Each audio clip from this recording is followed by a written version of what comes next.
नमस्कार, सखोल न्यूजमध्ये आपलं स्वागत। पाहूयात आजच्या ठळक घडामोडी। सांगली, मिरज आणि कुपवाड शहर महानगरपालिका क्षेत्रातील रस्त्यांना पडणाऱ्या भगदाडांना कारणीभूत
लोकहित मंच सांगलीच्या वतीने आज आम्ही रविवारी सांगलीतील आहिल्याबाई होळकर चौकात आलेलो आहे।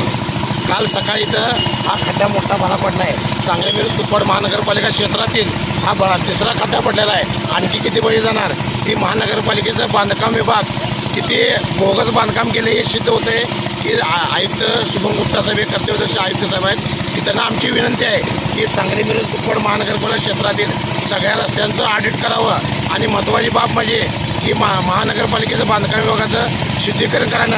हा याचं उदाहरण म्हणजे किती बोगस कारभार चालू आहे की हा खड्डा पडला आहे की सांगली मिरज तिसरा खड्डा बळीचा खड्डा आहे की किती म्हणजे सांगली मिरज महानगर क्षेत्रात रस्त्याचं किती निकृष्ट दर्जाचं काम केले हे सिद्ध होत आहे।